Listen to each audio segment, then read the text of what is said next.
사사기 7장. 여룻바알이라 하는 기드온과 그의 군대는 아침 일찍 하롯샘에 진을 쳤습니다. 미디안 사람들은 그들의 북쪽에 진을 치고 있었습니다. 미디안 사람들이 진을 친 곳은 모레라고 부르는 언덕 아래의 골짜기였습니다. 그때 여호와께서 기드온에게 말씀하셨습니다. 미디안 백성과 싸울 이스라엘 백성이 너무 많다. 이스라엘 사람들이 자기들 힘으로 싸워 승리했다고 자랑하는 것을 듣고 싶지 않다. 그러니 이제 이스라엘 백성에게 이렇게 명령하여라. 누구든지 두려운 사람은 길라앗산을 떠나 집으로 돌아가도 좋다. 그래서 22,000명이 집으로 돌아갔지만 아직 10,000명이 남아 있었습니다. 그때 여호와께서 기드온에게 다시 말씀하셨습니다. 아직도 사람이 너무 많다. 사람들을 물가로 데리고 가거라. 내가 그들을 시험해 보겠다. 그런 뒤 내가 이 사람들은 너와 함께 갈 것이다 하고 말하는 사람들은 너와 함께 갈 것이고, 내가 이 사람들은 너와 함께 가지 않을 것이다 하고 말하는 사람들은 돌려보내어라. 그래서 기드온은 사람들을 물가로 데리고 갔습니다. 그때 여호와께서 기드온에게 말씀하셨습니다. 사람들을 두 편으로 나누어라. 개처럼 혀로 물을 핥아 먹는 사람과 무릎을 꿇고 물을 먹는 사람을 구별하여 각각 다른 편에 두어라. 여호와의 명령대로 물을 먹는 사람을 보았습니다. 물을 손에 담아가지고 핥아 먹는 사람은 300명이었고 나머지 사람들은 모두 무릎을 꿇고 물을 먹었습니다. 그때 여호와께서 기드온에게 말씀하셨습니다. 내가 물을 핥아 먹는 사람 300명으로 너희를 구원하겠다. 너희가 미디안을 물리치도록 해주겠다. 다른 사람들은 모두 집으로 보내어라. 그리하여 기드온은 나머지 이스라엘 사람들을 집으로 돌려보내고 300명만 남겨두었습니다. 기드온은 집으로 돌아간 사람들의 항아리와 나팔을 받아 놓았습니다. 미디안의 진은 기드온이 있는 골짜기 아래에 있었습니다. 그날 밤 여호와께서 기드온에게 말씀하셨습니다. 일어나라. 내려가서 미디안의 진을 공격하여라. 내가 그들을 물리치도록 해주겠다. 그러나 만약 내려가는 것이 두렵거든 너의 종 브라를 데리고 가거라. 미디안의 진으로 내려가면 그들이 말하는 것을 듣게 될 것이다. 너는 그 말을 통해 용기를 얻어 그들의 진을 공격할 수 있을 것이다. 그래서 기드온과 그의 종 브라는 적진의 가장자리로 내려갔습니다. 미디안 사람들과 아말렉 사람들과 동쪽의 모든 백성이 그 골짜기에 진을 치고 있었습니다. 사람들이 너무 많아서 마치 메뚜기 떼처럼 보였습니다. 그들이 가진 낙타도 바닷가의 모래알처럼 셀 수 없을 정도로 많았습니다. 기드온이 적의 진으로 내려왔을 때 어떤 사람이 자기 친구에게 꿈 이야기를 하고 있었습니다. 들어보게, 꿈을 꾸었는데 말이야. 보리로 만든 빵 한 덩어리가 미디안 진으로 들어오더군. 그런데 그 빵이 얼마나 세게 천막을 쳤는지 그만 그 천막이 무너져서 납작해지고 말았어. 그 사람의 친구가 말했습니다. 자네 꿈은 이스라엘 사람인 요아스의 아들 기드온의 칼과 관계가 있어. 하나님께서는 기드온이 미디안과 그 모든 군대를 물리치게 하실 거야. 기드온이 그 이야기를 듣고 하나님께 감사드리고 이스라엘의 진으로 돌아왔습니다. 기드온은 이스라엘 사람들에게 일어나시오. 여호와께서 미디안 군대를 이기게 해주셨소 하고 말했습니다. 기드온은 300명을 세 무리로 나누었습니다. 그리고 모든 사람에게 나팔과 빈 항아리를 나누어 주었습니다. 항아리 속에는 횃불이 들어 있었습니다. 기드온이 사람들에게 말했습니다. 나를 잘 보고 내가 하는 대로 따라하시오. 내가 적진의 가장자리에 이르면 나와 내 주변에 있는 모든 사람이 나팔을 불 것이오. 그러면 여러분도 가지고 있는 나팔을 부시오. 그리고 나서 여호와를 위하여, 기드온을 위하여 라고 외치시오. 기드온과 그를 따르는 군사 100명이 적진의 가장자리까지 갔습니다. 마침 한밤중이었고 적군이 보초를 막 바꾼 뒤였습니다. 기드온과 그를 따르는 사람들은 나팔을 불며 항아리를 깨뜨렸습니다. 세 무리로 나누어진 기드온의 군사들이 모두 나팔을 불며 항아리를 깨뜨렸습니다. 그들은 왼손에는 횃불을 들고 오른손에는 나팔을 들었습니다. 그리고 나서 여호와와 기드온을 위한 칼이여 하고 외쳤습니다. 기드온의 군사들은 모두 진을 둘러싸고 자기 자리에 서 있었습니다. 그러나 진 안에서는 미디안 사람들이 소리를 지르며 달아나기 시작했습니다. 기드온의 군사 300명이 나팔을 불었을 때 여호와께서는 미디안 사람들끼리 칼을 가지고 서로 싸우게 만드셨습니다. 적군은 스레라의 베시따 성과 답바성에서 가까운 아벨 무올라 성의 경계선으로 도망쳤습니다. 아벨 무올라는 답바성에서 가깝습니다. 그러자 납달리와 아셀과 므낫세에서 모여온 이스라엘 사람들은 미디안 사람들을 뒤쫓았습니다. 기드온은 에브라임의 모든 산지에 사람을 보내어 말했습니다. 어서 내려와서 미디안 사람들을 공격하시오.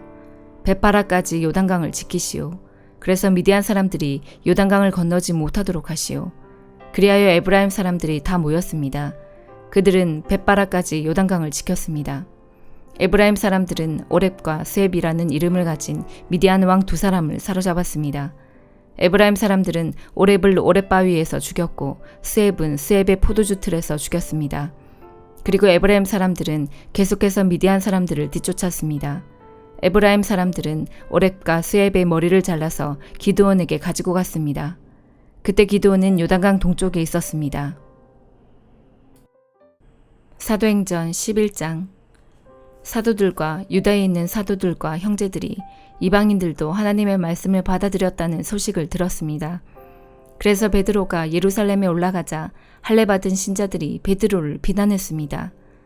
그들은 베드로에게 당신은 할례 받지 않은 사람의 집에 들어가 함께 식사를 하였소 라고 말했습니다. 그래서 베드로는 모든 사실을 질서정연하게 설명하기 시작했습니다. 내가 요바에서 기도를 하고 있는 중에 환상을 보았습니다. 하늘에서 큰 보자기 같은 것이 내 모퉁이가 묶인 채 내 앞에까지 내려왔습니다. 그 속을 들여다보니 거기에는 4발 달린 짐승들과 땅에 기어다니는 파충류와 날짐승들이 들어있었습니다. 그때에 베드로야 일어나 그것들을 잡아먹어라 하는 소리가 들렸습니다. 그러나 나는 주님 그렇게는 못하겠습니다. 저는 속되거나 부정한 것을 지금까지 먹은 적이 없습니다. 라고 대답했습니다. 그러자 하늘에서 다시 음성이 들려왔습니다. 하나님께서 깨끗하게 하신 것을 속된 것이라고 하지 마라. 이런 일이 3번 있은 뒤에 모든 것이 다시 하늘로 올라갔습니다. 바로 그 순간 내가 묵고 있던 집에 3사람이 찾아왔습니다. 그들은 가이사랴에서 내게 심부름을 온 사람들이었습니다. 성령께서 나에게 주저하지 말고 그들을 따라가라고 말씀하셨습니다. 여기에 있는 형제 6사람도 나와 함께 고넬료의 집으로 갔습니다. 고넬료는 우리에게 천사를 본 이야기를 해주었습니다. 천사가 그에게 와서 서더니 사람을 요바로 보내어 베드로라고 하는 시몬을 데려오너라. 그가 너에게 너와 네 온 집이 구원받을 말씀을 전해줄 것이다 라고 말했다고 합니다. 내가 입을 열어 말하자 성령께서 처음에 우리에게 내리셨던 것과 똑같이 그들에게도 내리셨습니다. 그때 나는 요한은 물로 세례를 주었으나 너희는 성령으로 세례를 받을 것이다 라고 하신 주님의 말씀이 생각났습니다.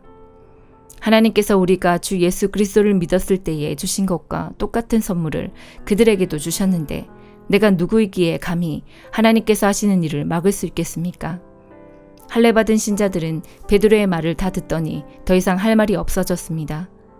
그들은 하나님을 찬양하며 이제 하나님께서는 이방인에게도 생명에 이르는 회개를 주셨다라고 말했습니다. 스데반의 일로 발생한 박해 때문에 많은 신자들이 흩어졌습니다. 그들은 베니게와 키프로스와 안디옥까지 피해가서는 오직 유대인에게만 말씀을 전했습니다. 그들 중에는 키프로스와 구레네 출신 사람이 있었는데 이들은 안디옥에 이르러 그리스 사람에게도 주 예수님에 관한 복음을 전했습니다. 주님의 손길이 그들과 함께 하셨으므로 많은 사람들이 믿고 주님께로 돌아왔습니다. 이 소식이 예루살렘에 전해지자 교회는 바나바를 안디옥으로 보냈습니다. 그는 안디옥에 도착하여 하나님의 은혜가 내린 것을 보고 기뻐했습니다. 그리고 모든 사람들에게 마음을 굳게 하여 주님을 의지하십시오 라고 격려했습니다. 바나바는 착한 사람이요 성령과 믿음이 충만한 사람이었습니다. 그래서 많은 사람들이 주님께로 돌아왔습니다. 바나바는 사울을 찾으러 다소로 갔습니다. 사울을 찾는 바나바는 사울을 안디옥으로 데려왔습니다. 두 사람은 1년 동안 교회에 머물면서 많은 사람을 가르쳤습니다. 제자들은 안디옥에서 처음으로 그리스도인이라고 불렸습니다. 그 무렵 예언자 몇 사람이 예루살렘에서 안디옥으로 왔습니다. 그 중에 아가보라는 사람이 있었습니다. 한 번은 아가보가 일어나 성령의 감동을 받아 예언하기를 온 세상에 큰 기근이 닥칠 것이라고 말했습니다. 그런데 실제로 글라우디오가 황제가 되었을 때에 기근이 발생하였습니다. 제자들은 자기 형편대로 헌금하여 유대에 사는 형제들을 돕기로 결정하였습니다. 그들은 돈을 모아서 바나바와 사울 편에 예루살렘에 있는 교회의 장로들에게 보냈습니다. 예레미야 20장. 임멜의 아들 바스훌은 제사장이었습니다. 그는 여호와의 성전에서 가장 높은 자리에 있었습니다. 그는 예레미야가 성전 뜰에서 하는 예언을 들었습니다. 바스울은 예언자 예레미야를 때리고 여호와의 성전에 베냐민 윗문에 있던 형틀 착고에 예레미야를 채웠습니다. 이튿날 바스울은 예레미야를 착고에서 풀어주었습니다. 그러자 예레미야가 그에게 말했습니다. 여호와께서 이제는 당신의 이름을 바스울이라 하지 않으시고 마골 및 사빕이라 하실 것이요. 여호와께서 이렇게 말씀하셨소. 보아라, 내가 이제 곧 너와 네 모든 친구들을 두려움에 넘겨주겠다. 너는 네 친구들이 원수의 칼에 찔려 죽는 것을 네 눈으로 보게 될 것이다. 내가 모든 유다 백성을 바빌로니아 왕에게 넘겨주겠다. 바빌로니아 왕이 유다 백성을 바빌론으로 사로잡아 갈 것이고 바빌로니아의 군대가 유다 백성을 칼로 죽일 것이다. 또 내가 이 성의 모든 재산을 그 원수들에게 주겠다. 그들이 수고하여 얻은 여러 가지 물건과 값진 것들, 그리고 유다 왕들의 보물을 그 원수들에게 주겠다. 그들이 그 모든 것을 빼앗아 바빌론으로 가져갈 것이다. 바스울아, 너와 네 집안의 모든 사람이 사로잡혀 바빌론으로 끌려갈 것이다. 너는 거기에서 죽어서 묻힐 것이다. 너뿐만 아니라 네 거짓 예언을 들은 네 친구들도 바빌론에서 죽어 그곳에 묻힐 것이다. 여호와여, 주께서 저를 속이셨고 저는 속았습니다. 주께서 저보다 강하심으로 저를 이기셨습니다. 저는 하루 종일 노리개가 되었습니다. 만나는 사람마다 저를 비웃습니다. 저는 말할 때마다 폭력과 멸망을 외쳤습니다. 여호와의 말씀을 백성들에게 전했지만 그 때문에 저는 모욕만 당했습니다. 백성은 하루 종일 저를 비웃습니다. 때로는 여호와를 잊어버리겠다. 다시는 여호와의 이름으로 말하지 않겠다고 다짐해보지만 여호와의 말씀이 내 안에서 타오르는 불길 같아서 그 말씀이 내 뼛속 깊은 곳까지 태우는 듯합니다. 여호와의 말씀을 제 안에 담느라고 지쳤습니다. 저는 더 이상 견딜 수가 없습니다. 수많은 사람들이 저에 관해 수근거리는 소리를 들었습니다. 사방의 두려움뿐입니다. 예레미야를 고발하자, 예레미야를 고발하자. 제 친구들도 모두 제가 실수하기만을 기다립니다. 어쩌면 우리가 예레미야를 꿰 수 있을 것이다. 그러면 그를 쳐서 우리 원수를 갚자고 말합니다. 하지만 여호와는 힘센 용사처럼 저와 함께 계십니다. 그러므로 저를 치려고 뒤쫓는 사람은 넘어지고 쓰러집니다. 저를 이길 수 없습니다. 그들은 크게 실망하고 부끄러움을 당하여 이 모든 일을 이룰 수가 없습니다. 그들은 영원히 잊지 못할 부끄러움을 당합니다. 만군의 여호와여, 주님은 의로운 사람을 시험하여 사람의 마음과 생각의 깊은 곳을 살피십니다. 제 사정을 여호와께 말씀드렸으니 그들이 마땅히 받아야 할 벌을 주셔서 그 모습을 제가 볼 수 있게 해주십시오. 여호와께 노래하여라. 여호와를 찬양하여라. 여호와께서 가난한 사람의 생명을 구하신다. 악한 사람들의 손에서 건져주신다. 내가 태어난 날이 저주받기를, 내 어머니가 나를 낳으신 날에 복이 없기를. 내 아버지에게 당신에게 아들이 태어났습니다 라는 소식을 전해서 아버지를 기쁘게 한 사람에게 저주가 있기를. 그 사람이 여호와께서 사정없이 멸망시켜버린 성들처럼 되어야 할 텐데 아침에는 크게 울부짖는 소리를 듣고 한낮에는 전쟁의 함성을 들어야 할 텐데 내가 어머니 뱃속에 있을 때에 죽었더라면 그러면 내 어머니가 내 무덤이 되었을 텐데 나는 영원히 태어나지 않았을 텐데 어찌하여 내가 어머니 뱃속에서 나왔는가. 내가 겪은 것은 오직 재앙과 슬픔뿐. 내 세월이 부끄러움 속에서 끝나가는구나. 마가복음 6장. 예수님께서 거기를 떠나 고향으로 가셨습니다. 제자들도 예수님을 따라갔습니다. 안식일이 되자 예수님께서 회당에서 가르치기 시작하셨습니다. 많은 사람들이 예수님의 말씀을 듣고 놀라워하며 말했습니다. 이 사람이 어디서 이런 것을 얻었을까? 이 사람에게 있는 지혜는 어떤 것인가? 이 사람이 손으로 일으키는 기적은 어떤 것인가? 그는 목수가 아니냐? 그는 마리아의 아들이고 야고보, 요세, 유다, 그리고 시몬의 형이 아니냐? 그의 누이들도 우리와 함께 있지 아니하냐? 그러면서 사람들은 예수님을 배척했습니다. 예수님께서 그들에게 예언자가 고향과 친척과 자기 집을 제외하면 어느 곳에서나 존경을 받는다라고 말씀하셨습니다. 예수님께서는 몇 명의 환자에게 손을 얹어 고쳐주셨을 뿐 많은 기적을 일으킬 수 없었습니다. 예수님께서는 그들이 믿지 않음에 놀라셨습니다. 그 후 예수님께서 마을을 두루 다니시며 가르치셨습니다. 예수님께서 12제자를 불러 2사람씩 보내기 시작하셨습니다. 그리고 그들에게 더러운 귀신을 쫓는 권세를 주셨습니다. 예수님께서 제자들에게 명하기를 여행할 때는 지팡이 외에 아무것도 가지고 다니지 말고 빵이나 가방도 가지지 말며 주머니에 돈도 넣고 다니지 말라고 하셨습니다. 또한 신만 신고 옷도 2벌씩 갖지 말라고 하셨습니다. 예수님께서 이어서 말씀하셨습니다.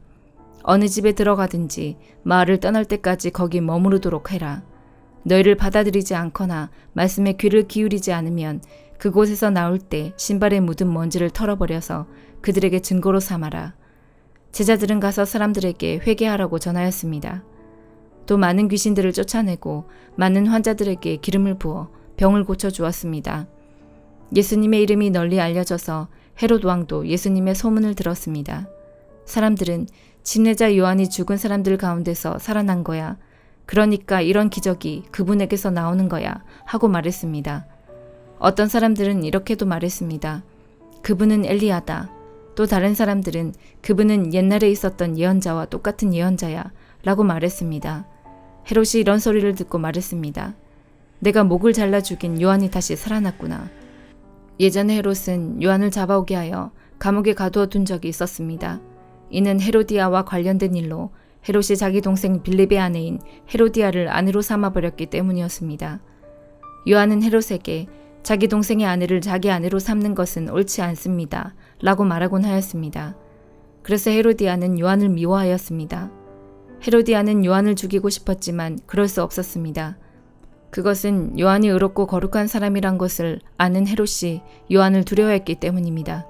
그래서 요한을 살려두었습니다. 요한의 말이 듣기엔 괴로웠지만 그의 말을 즐겨 들었습니다. 그런데 요한을 죽일 수 있는 좋은 기회가 왔습니다. 자기 생일에 헤롯은 고관들과 천부장들, 갈릴리의 귀빈들을 초청해서 잔치를 베풀었습니다. 헤로디아의 딸이 춤을 춰서 헤롯과 잔치에 참여한 손님들을 즐겁게 해주었습니다. 그래서 헤롯 왕이 소녀에게 말했습니다. 네가 원하는 것을 말해라. 그러면 그것을 선물로 주겠다. 헤롯은 네가 무엇을 달라고 하든지 다 주겠다. 내 나라의 절반이라도 말이다 하고 맹세했습니다. 소녀는 자기 어머니에게 가서 무엇을 달라고 할까요? 하고 물었습니다. 그러자 어머니가 대답했습니다. 침례자 요한의 머리를 달라고 해라. 소녀는 즉시 왕에게 돌아가서 바로 이 자리에서 침례자 요한의 머리를 쟁반에 담아주세요 하고 요청했습니다. 왕은 매우 괴로웠지만 자기가 한 맹세 때문에 그리고 잔치에 참여한 손님들 때문에 소녀의 요청을 거절할 수 없었습니다. 왕은 곧바로 시위대 군인을 보내 요한의 머리를 가져오라고 했습니다. 군인은 가서 감옥에 있던 요한의 머리를 잘랐습니다. 그리고 쟁반에 담은 그의 머리를 가져와 소녀에게 주었고 소녀는 그것을 자기 어머니에게 가져다 주었습니다. 요한의 제자들이 이 소식을 듣고 가서 요한의 시체를 가져다가 무덤에 묻었습니다. 사도들이 예수님께로 돌아왔습니다. 그리고 자신들이 했던 일과 가르쳤던 것을 모두 예수님께 말씀드렸습니다. 예수님께서 말씀하셨습니다.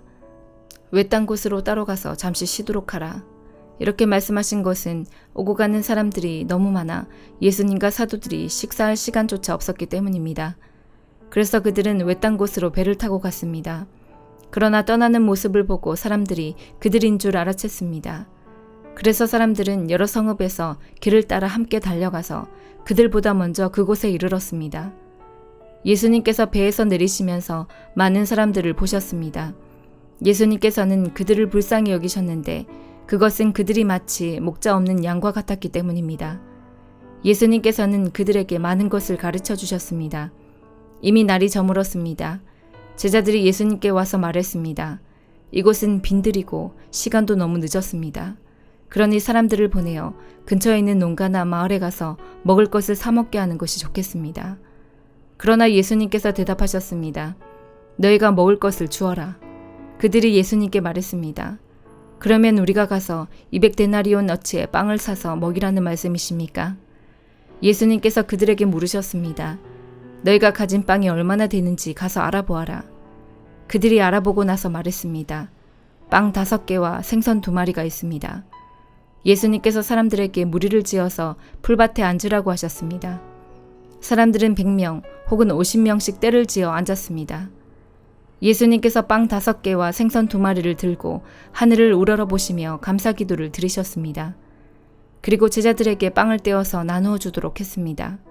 그리고 생선 2마리도 나누어 주셨습니다. 모든 사람들이 배불리 먹었습니다. 제자들은 12광주리에 남은 빵 조각과 물고기를 거두어 드렸습니다. 빵을 먹은 남자 어른은 5,000명이었습니다. 예수님께서 제자들에게 배를 타고 호수 건너편에 있는 베세다로 먼저 가 있으라고 말씀하셨습니다. 그동안에 예수님께서는 사람들을 집으로 보내셨습니다. 사람들을 보내신 후 예수님께서는 기도하러 산에 올라가셨습니다. 밤이 되었는데 배는 여전히 호수 위에 있었고 예수님께서는 홀로 무태 계셨습니다. 바람이 불어와 제자들이 노를 젓느라고 애를 쓰고 있었습니다. 이 모습을 보시고 예수님께서 새벽 3시에서 6시 사이에 호수 위를 걸어오셨습니다. 그리고 제자들을 지나쳐 가시려고 하셨습니다. 제자들이 예수님께서 호수 위를 걸으시는 것을 보고 유령이라고 생각하여 비명을 질렀습니다. 그것은 그들이 모두 예수님을 보고 무서워했기 때문입니다. 예수님께서 즉시 그들에게 말씀하셨습니다. 안심해라, 나다. 두려워하지 마라. 예수님께서 배에 오르시자 바람이 가라앉았습니다. 그래서 제자들은 크게 놀랐습니다. 그것은 제자들이 빵의 기적을 보고도 아직 깨닫지 못하고 마음이 굳어져 있었기 때문입니다. 예수님과 제자들이 호수를 건너 게네사렛이란 곳에 도착하였습니다. 그리고 거기서 닻을 내렸습니다. 그들이 배에서 내리자 사람들이 예수님을 즉시 알아보았습니다. 사람들은 온 마을을 다니면서 예수님께서 계시는 곳마다 환자들을 침상에 눕혀 데려오기 시작했습니다. 예수님께서 마을이든 읍내이든 농촌이든 어디에 가시든지 사람들은 병자들을 시장에 데려다 놓고 예수님의 옷깃이라도 만질 수 있도록 간청했습니다. 예수님을 만진 사람들은 모두 병이 나았습니다. 아멘.